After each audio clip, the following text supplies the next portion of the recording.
Lepas tamat pengajian, saya belajar di Amerika. Jadi saya habis, saya graduate tu, saya balik, saya minta nak transit dia jumpa seminggu. Kononnya lah kan masa tu tak ada duit apa semua, kita pun buat macam tu je lah. Jadi bila saya ke sana pada pertama kali tu, saya memang sangat jatuh cinta dengan Jepun. Dan sebab itu saya cubalah untuk kembali setiap tahun. Alhamdulillah lah, lagi musim COVID tu sekarang ni setiap tahun lah saya kembali ke Jepun. Oleh sebab itu buku ini memang sangat dekat dan saya sangat suka dengan persoalan-persoalan yang diangkat. Persoalan utama yang saya rasa saya paling suka adalah bagaimana pengarang berjaya menghubungkan Malaysia dan Jepun. Sebab kadang-kadang bila kita baca novel Melayu tetapi latarnya dia diletakkan di negara asing, kita macam alah macam koyo dalam Melayu lepas tu nak duduk luar negara, lepas tu nak cerita pasal orang lain. Apa kaitannya dengan saya kan? Saya ni orang Melayu, orang Malaysia, orang Islam. Kenapa nak kena letak cerita ni di luar negara? Macam nak latar dia cantik ke? Nak nampak canggih ke kan? Macam nak tarik membaca macam tu ke? Tapi itu tidak berlaku dalam novel Hati Pisuki ni.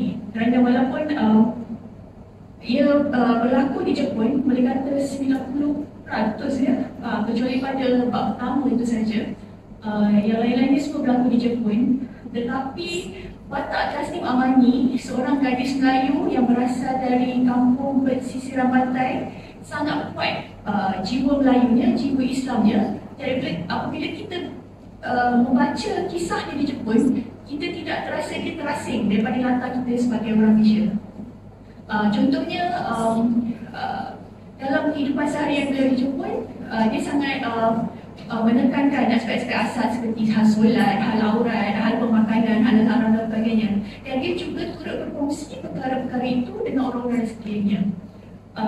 Apabila pada Jepun, Tasnim Amani ini bekerjalah ataupun mempelajarilah seni Kintsugi yang telah diterangkan oleh Kak Nisa sebelah tadi di sebuah bengkel kesenian itu di Tokyo. Dan di Jepun ni biasanya pekerja dia akan tinggal di asrama, akan diberikan asrama dan akan tinggal dengan pekerja lain. Jadi Tasnim diberikan sebuah bilik di asrama pekerja, jadi dia tinggal di situ. Dan mereka berkongsilah beberapa ruang seperti dapur, bilik air dan sebagainya. Dan kadang-kadang mereka makan bersama. Dan Tasnim menggunakan kesempatan ini untuk berkongsi tentang apa yang boleh dilakukan oleh orang Islam, apa yang tak boleh dan sebagainya. Dan sehinggalah sampai satu tahap mereka juga bercakap tentang persoalan agama dan persoalan tauhid dan sebagainya dengan lebih mendalam. Dan saya sangat suka bagaimana pengarang menjalin persoalan-persoalan ini dengan bermula dengan perkara-perkara praktikal yang mudah-mudah saja yang kita nampak kan, kenapa kena pakai tudung, kenapa kena jaga pergaulan dan sebagainya. Tapi kemudiannya terus berangsur kepada perkara-perkara dan persoalan yang lebih pandai. Dan contohnya seperti Kak Nisa kongsikan berbalik pada soal kemaafan dan juga rekod dengan takdir, persoalan-persoalan begitulah. Dan kembali pada tujuan hidup dan sebagainya. Dia tak nak tujuan hidup ni, tak nak cakap lebih sikit sebab itu ada jadi tak seronok sebab itu adalah antara suspend yang perlu kita simpan kepada pembaca. Jadi novel Hati Pisuki ni sangat membekaslah di hati saya dan saya suka dengan penggunaan gaya bahasa yang mudah. Kerana saya fikir secara umum, apabila orang menyebut tentang sastra, kita akan bayangkan ayat yang berbunga-bunga, yang panjang, yang berbelit dan maksud yang kabur, yang macam tak faham, lagi tak faham, lagi sastra lah tu agaknya ya.